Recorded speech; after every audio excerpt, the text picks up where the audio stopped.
Well, hello, everybody. I wanted to take this opportunity. We want to take this opportunity here at 3 Clicks Media and the Disgruntled podcast to wish you all a happy Thanksgiving, which is coming tomorrow. We thought today that we would talk to you about and have a conversation centered around the things that maybe we are grateful for. And it's a special Thanksgiving show because this is our friend Jason's first time in the new studio. So, Jason, hello. Hey, Welcome home, son. Hey, everybody. Welcome home. Nice to be back. Okay, so tomorrow's Thanksgiving. Yes, sir. Are there big plans in your house? I'm sure whatever my mom has planned, we'll go do. Oh, see? All right. Well, it makes it easy. Well, it's a Minnesota thing, right? You don't have to host? No. Oh, thank God. No. As long as my mom is able, she will be doing every holiday meal. There's no question in my mind. And I'm sure there's a lot of people that are out there in the Midwest that know exactly what I'm talking about. Yeah. Well, and from what I've been told, your mother makes amazing holiday meals, so I'm sure that everyone is excited. She can cook. And I hope that you guys have a fantastic time. Let's talk about this. Okay.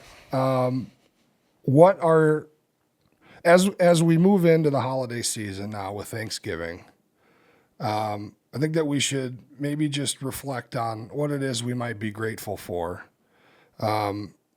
And maybe have a discussion about where we're going in the next year coming up. And we probably have time to get to that because it's only the end of November. But maybe we should do that now. I think it's a good idea.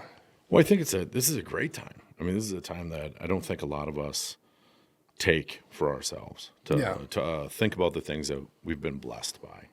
You know, the great things that happen and the future going forward. I think we tend to compress that in between Christmas and New Year's.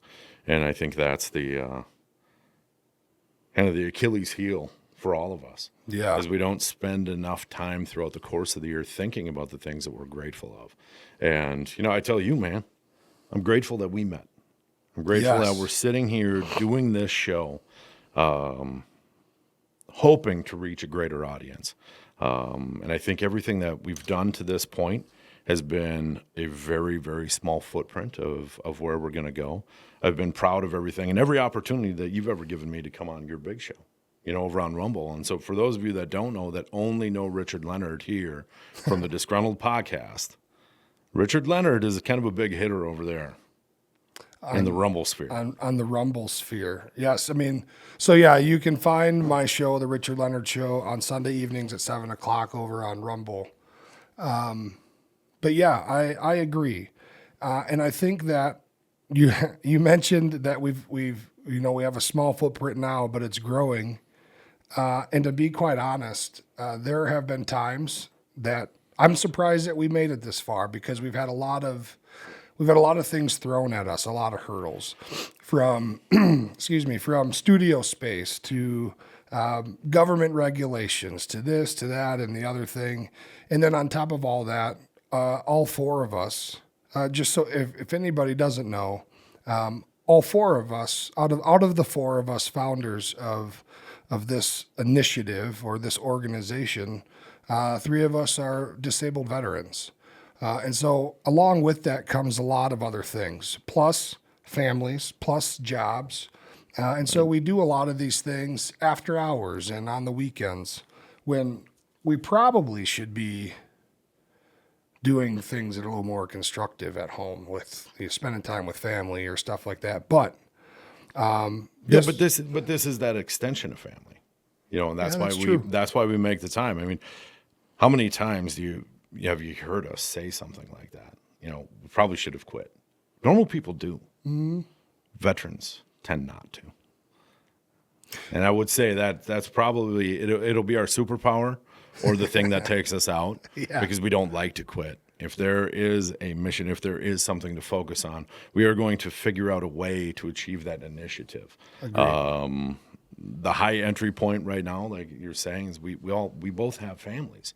And those families need us, and my wonderful wife is willing to give that time. Either she's willing to give it, or let's be honest, she's just happy I'm not in the house. But either way, There would be animosity if the latter were true. And so I really feel that if we're going to take this opportunity to do it, let's actually make some big things happen. And I think our goals for 25 are lofty. Yeah, but they should be.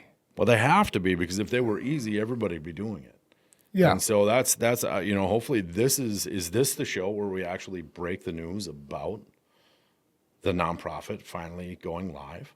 Well, I think you just did. I think we just did. I think you just did. Vetertainment. Vetertainment is here, folks. It's here, and it's been a hell of a project on the back end. We don't get to talk about that stuff often on the show, but it's here. It's real. And I'll tell you what, I learned a bit through that process that we went through, and what's unique about our group, I think, is that all of us have vastly different strengths and vastly different ways of doing things. I think you'd agree. But at the end of the day, it works. And the important part is that everyone has the same goal at the end. And correct me if I'm wrong, but I think our goal is to just positively, the best we can, affect the lives of veterans in our communities. And doing that by, doing things like a storytelling project and doing things out in the community, especially at Legions and VFWs, to try to help them stay afloat. Because as we know, sometimes it seems that we're losing them. And just here in Stillwater, Jason, we lost what, 2? Well, yeah, Stillwater's lost the Legion and the VFW in short order. In a very short period of time that occurred. And it's not just a story here.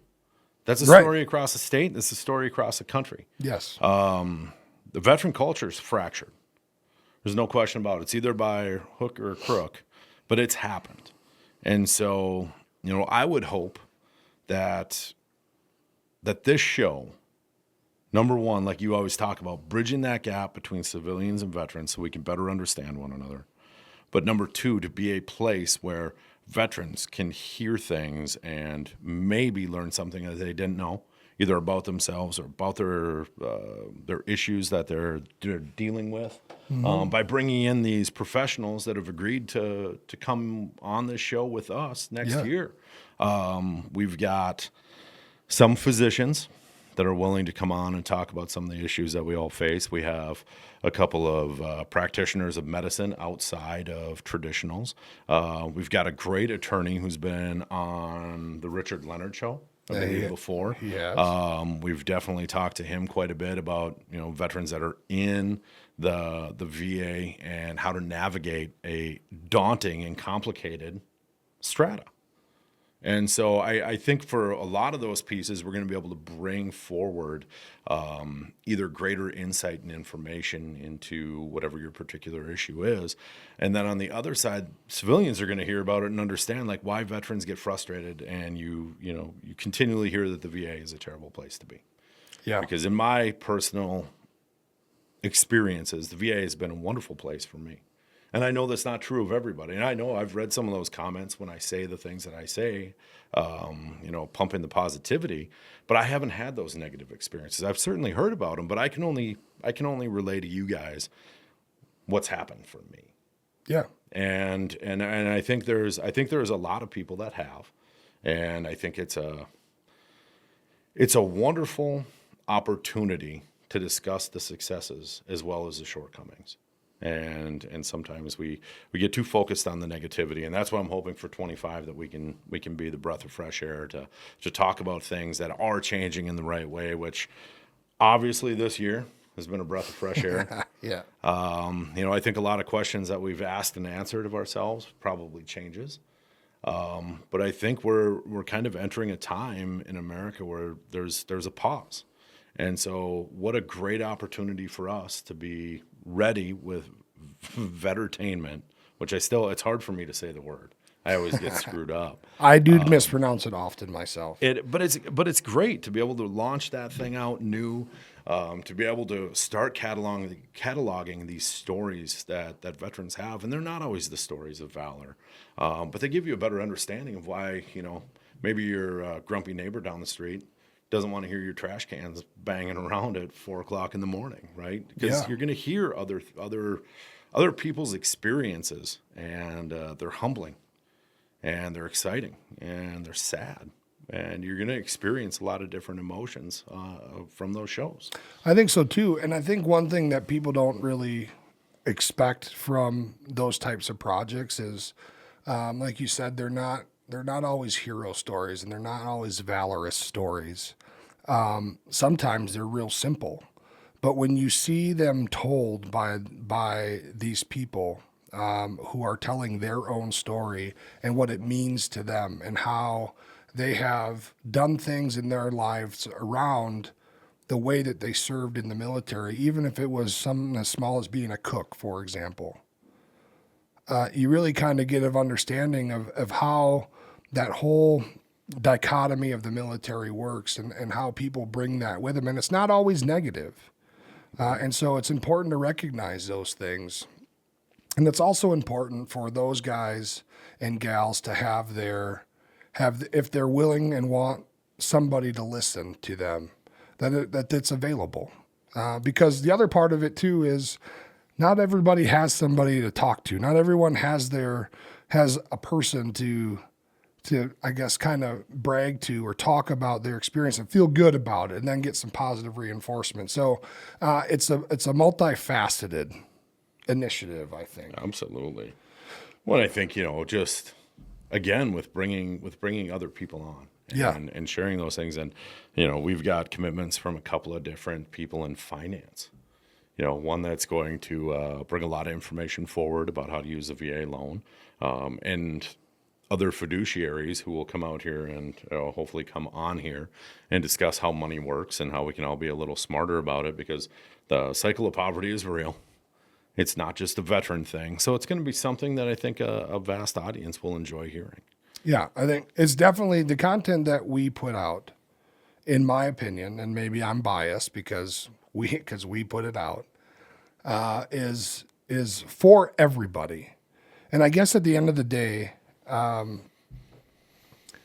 the topics of discussion are veteran centered, but also have these reactions of sorts, I would say, that really are just regular guy type of reactions, but just from a different view, a different lens, a different mindset. That's not always understood, I guess, is the point. Well, I think that's a great thing to talk about in 25 as well. I think, we're going to spend a little more time talking about, current events and our personal opinions on them. And I don't know about you, but I think there's a lot of stuff that we're going to be able to react to over the next couple of years. Yeah. And I think they're important, because I do believe, based upon our unique experiences, sometimes we see things a little differently. And it's not in an effort to change anybody's beliefs or understandings, but it is something that gives you a little food for thought when you're so adamant that things are a certain way. Nothing is ever as it seems. Right. It's like that movie Sniper. When he's talking to that old man in that cabin. Mm-hmm. And he's like, things aren't always what they seem, Gunny, and he grabs his hand. Yeah. That's what a lot of it is. We see so much of it in the way that the media conveys a message rather than the news. And so if we're reacting to a conveyance of message, well, I think this is a great place to be able to do it. And it's going to be honest, and it's going to be our personal feelings. It's not in any way shaped by anyone else but ourselves. And on top of all of that, that's all 100% correct. But on top of all of that, we want to have fun doing it. Right, because that's what keeps you coming back every day. That's what kind of keeps the tank full. I mean, I see this initiative or this thing called Vettertainment and everything that it can do as a way to positively help our community, a community of veterans. But I believe that if we do it in a thoughtful, mindful, creative way and make it fun people involved and fun for ourselves, we're going to want to come back every day and do it, which is like, I mean, everybody knows that, right? If you love what you're doing, you never work a day in your life. Right. And so this is more, to me, in my opinion, it's more of a commitment to a lifestyle change of sorts. Because I'll come down to this dungeon every day and talk about things on this camera if I know that it's helping people. And I'll do all of that. But there's nothing that says that we can't film a couple episodes of a podcast where we have some laughs. Well, and that's the hardest thing out there, guys. Like, Laughing? I don't know. Like, if it's hard for you to laugh, we need to have a different discussion. It's never been difficult for me to laugh, but it's hard for me to understand what's a proper joke in what context. And so bear in mind, both veterans. Yep. I just happen to be a carpenter as well. And so sometimes I have to slow down my humor a little bit. Me too. Well, because I'm quite worried about the things that could possibly come out of my mouth. And I think we're gonna, I'm becoming more comfortable personally to be able to let some of that come forward finally. Yeah. And I think that all the way around the board, I mean, I'm a veteran, of course, but I was also an infantryman, which is, can get pretty gnarly.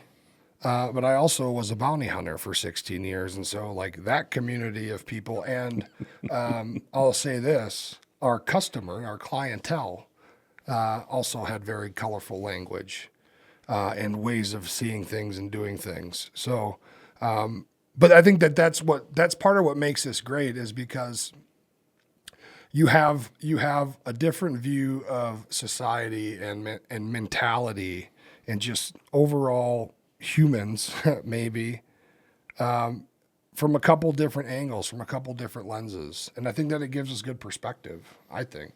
Well, it's certainly, well, I know when I say things, and I'm not even trying to spark a response from my wife, and I just say it the way I see it, that sparks some serious conversations in our household.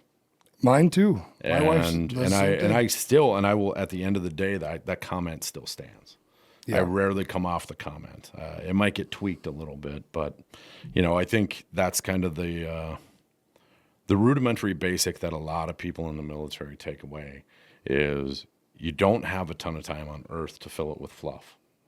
Yeah. Make the moments count, make the words count, and drive through it. I mean, if you're going to spend time responding to things on the interweb because you personally feel attacked or whatever the case is, that just tells me you don't have enough going on. Yeah.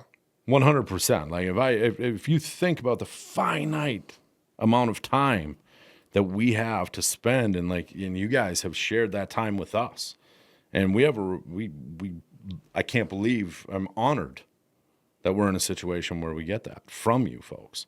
And so for us to waste it would be a travesty. Yeah, I agree. Okay, so we're like close to out of time for the show, which is, you know what? Hold on. That's BS. This is our show. We don't have anybody telling us what our time limits are. So we're not close to out of time. We'll be done when we want to be done. Right? Yeah. But maybe it's a good time anyway. I'm getting the look. No, I'm going to be honest with you guys. This is, I love the new studio. I love the new space. Yeah. But things are hanging down south right now. It's hot in here.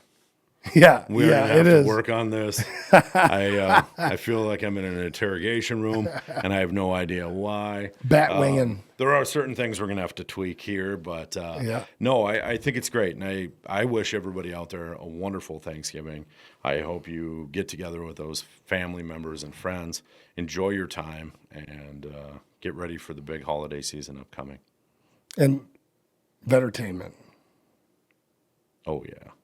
Entertainment always. All right. Okay, so I think at the end of the day, what I can say to end out the show is, I'm grateful for a lot of things, and the list will probably take too long. We're in a sweat box, but the main thing right now today that I'm grateful for is just my ability to be able to have this platform, to have this space, to have this group of people to do this with. And we have no way to go but up. And that's what we intend to do.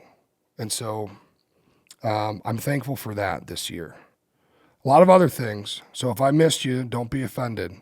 But as we sit here filming this show, that's what I'm thankful for today. So anyway, happy Thanksgiving. Take the time to reach out to those family members that maybe you wanted to avoid, because maybe they'll be thankful for your call, huh? Anyway, have a good evening. Have fun tomorrow. Bye-bye.